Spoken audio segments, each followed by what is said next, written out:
양소영 변호사의 상담소 양담소를 찾아주신 여러분 환영합니다. 낯선 목소리에 놀라셨나요? 양소영 변호사님이 부득이 자리를 비우셔서 이틀간 제가 진행을 맡게 됐습니다. 저는 안미연입니다. 얼마 전 마이크로소프트 공동 창업자 빌 게이츠가 이혼 소식을 알렸습니다. 부부로서 함께 더는 성장할 수 없다며 27년 결혼 생활에 마침표를 찍었는데요. 특히 이들 부부의 이혼 소식에 천문학적 규모의 재산 분할액이 집중됐습니다. 빌 게이츠의 재산이 무려 1,305억 달러, 우리 돈으로 약 146조 2천억 원으로 세계 4위의 규모이기 때문인데요. 게이츠 부부의 재산 분할은 과연 어떻게 이뤄질까요? 법무법인 숭인 안미연 변호사입니다.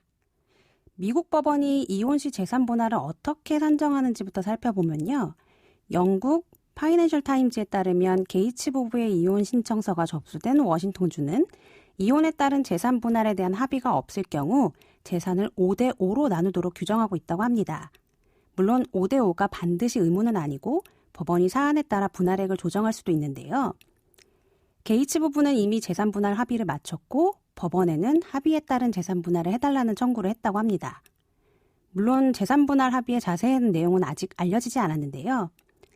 게이츠 부부가 1994년에 결혼해서 27년간 혼인 생활을 유지했고 멀린다 게이츠가 빌 게이츠가 설립한 회사의 마케팅 매니저로 입사했던 것을 시작으로 내외부적으로 적극적인 활동을 해왔기 때문에 멀린다 게이츠가 받을 재산 분할금의 규모가 상상 초월일 것이라는 점은 짐작해 볼 수 있겠습니다.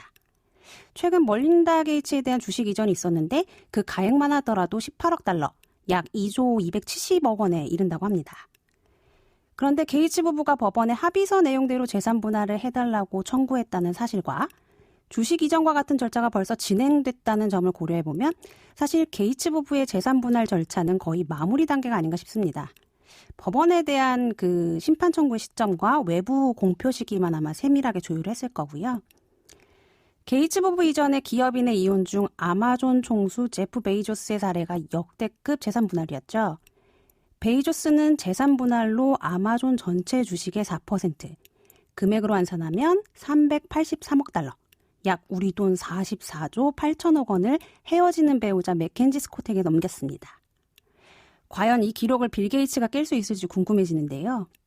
아직 재산 분할 방식이나 규모를 포함한 구체적인 내용이 공개되지는 않았지만 아마도 게이츠 부부의 사건은 역대 값비싼 이혼 기록 중에 하나로 남을 가능성이 커 보입니다. 오늘은 상상을 초월하는 역대급 이혼 사건에 대해서 나눠봤습니다.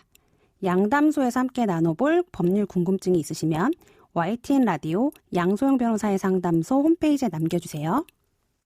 화나고 답답하고 억울한 당신의 법률 고민 함께 풀어볼게요. 오늘은 전홍규 변호사님과 함께합니다. 변호사님 안녕하세요. 네, 안녕하세요. 전 변호사님은 양담소 첫 출연이신데요. 저희 양담소 청취자분들께 인사 좀 부탁드리겠습니다. 네, 안녕하세요. 저는 서초동에서 법무법인 해랑을 운영하고 있고 7개월 된 아기를 키우고 있는 전홍규 변호사라고 합니다. 네, 변호사님 반갑습니다. 그러면 오늘 준비된 사연 만나보고 계속해서 말씀 나눠볼게요. 제겐 고등학교 때부터 가까이 지내는 단짝 친구가 있습니다. 결혼도 출산도 비슷한 시기에 하면서 저희 부부와 친구 부부가 함께 만나는 일도 자주 있었죠. 친구의 남편은 자상했습니다. 이벤트 한 번 안 하는 저희 남편과는 차원이 다른 로맨틱함이 있었죠. 그런데 얼마 전 충격적인 장면을 목격했습니다. 저희 팀 회식이 있어 늦게 집에 가는 길, 친구의 남편이 낯선 여자의 어깨에 손을 올린 채 다정하게 걸어가는 겁니다. 그뿐이 아니었습니다. 친구 남편의 회사에 아는 대학 후배가 있는데요. 친구 남편과 한 여직원이 사내에서도 소문자자한 불륜 커플이라는 것이었습니다. 짧은 시간 너무 많은 걸 알게 되면서 혼란스럽고 머리가 아픕니다. 친구에게 당장 알리고 싶지만 괜히 친구 가정을 깨트릴까봐 걱정도 되고 아무 말 안 하자니 친구가 아무것도 모른 채 당할까봐 걱정도 되고요. 이럴 때 저는 어떻게 해야 할까요? 아주 친한 친구의 남편이 다른 여성을 만나는 장면을 목격했다라는 사연인데요. 전 변호사님께 이런 일이 닥치면 어떻게 대처하실 것 같으세요? 네, 저도 고민이 많을 것 같습니다. 온라인 커뮤니티 등의 비슷한 유형들의 질문들이 종종 올라오고 있고 이에 대하여 많은 사람들이 친구에게 알려야 한다, 알리지 말아야 한다 논란이 되곤 합니다.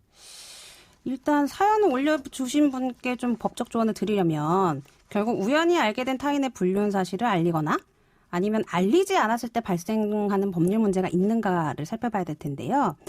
먼저 사연에서 친구에게 그 남편의 외도 행위를 알리지 않았을 경우부터 보면 이 부분에서 법률적으로 문제될 만한 게 있을까요? 다들 아시다시피 헌법재판소는 2015년 2월 달라진 사회상을 반영해 불륜이 성적 자기결정권과 프라이버시를 침해한다며 위헌 결정을 내렸기 때문에 이제는 외도행위 자체가 형법상 위법행위에 해당하지는 않습니다. 따라서 형법상 위법행위에 해당하지 않는 외도행위를 목격하였다고 하여 이것을 알려야 하는 법률적 의무는 없습니다.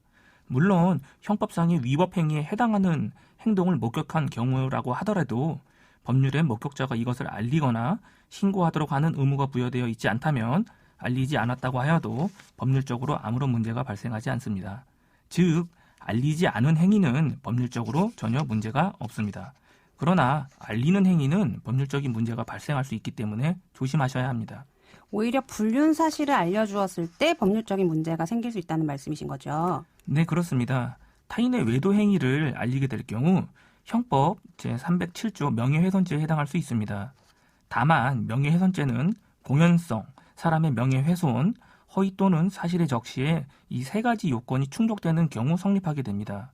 따라서 명예훼손죄가 성립한다는 것은 명예훼손의 표현 방법 및 침해 정도가 판례에서 인정되는 수준 이상이어야 하며 불특정 또는 다수인이 인식할 수 있는 상태이어야 하며 특정인에 대한 구체적 허위 또는 사실의 적시까지 모두 충족되어야 한다는 것입니다. 그 명예훼손죄 그 구성 요건이 있기 때문에 일단은 이 사실을 다른 사람들에게 유포했을 때 경우에 따라서는 명예훼손이 되는 경우도 있을 수도 있고 아닐 수도 있겠어요. 네, 그렇습니다. 법원은 전 남편이 양육비를 주지 않자 이를 친척들과 친구들에게 알린 행위에 대하여 명예훼손을 인정하지 않은 경우도 있습니다. 그러나 다른 친구들에게 알린 경우라 해서 모두 명예훼손이 인정되지 않는다는 것이 아니라 친구 관계라 하더라도 친분의 정도에 따라 얼마든지 명예훼손이 될 수 있습니다. 변호사님 말씀을 정리해보면 결국 사람의 명예를 훼손하는 발언을 극히 소수의 사람에게 했다 하더라도 명예훼손 발언이 다수에 전파될 수 있는 가능성이 있다면 명예훼손죄가 성립될 수 있다라는 말씀이시거든요. 그러면 사연으로 돌아가서 친구 남편이 바람핀다는 거를 그 당사자인 친구에게 알린 경우엔 과연 어떨까요? 이에 관련해서 대법원은 발언 상대방이 발언자나 피해자와 사적으로 친밀한 관계에 있는 경우 비밀의 보장이 상당히 높다고 판단해 공연성을 부정하고 있으므로 친구 남편의 외도를 친구에게 알린 경우에는 해당 발언이 허위 또는 사실을 적시했다고 하더라도 공연성이 인정되기는 어렵기 때문에 명예훼손죄가 성립되지는 않을 것입니다. 그러면 친구에게 알린 부분에 있어서는 이제 형법상 문제는 없을 것 같은데 만약에 이렇게 친구한테 친구 남편의 외도 사실을 알린 것이 결정적인 원인이 되어서 친구 부부의 가정이 파탄이 났다. 그렇다고 했을 때 이 사실을 알린 우리 사연의 주인공한테 과연 책임을 물을 수 있을까요? 만약 외도 사실을 알린 것이 결정적 원인이 되어 가정이 파탄이 났다면 알린 자는 이에 대하여 형사적인 책임은 없다 하더라도 민사상 손해배상 책임을 져야 할 수도 있습니다. 법원이 일반적으로 부부 중 일방에게 불륜 행위의 과오가 있다 하더라도 이러한 문제는 그 부부 둘 사이의 문제이거나 아무리 넓게 보아도 그와 가족 관계에 있는 사람들의 국한된 문제라 할 것이며 그러한 관계에 있지 아니한 제3자로서는 특별한 사정이 없는 한 그와 같은 부부간 불륜 문제에 개입하지 말아야 한다고 하였습니다.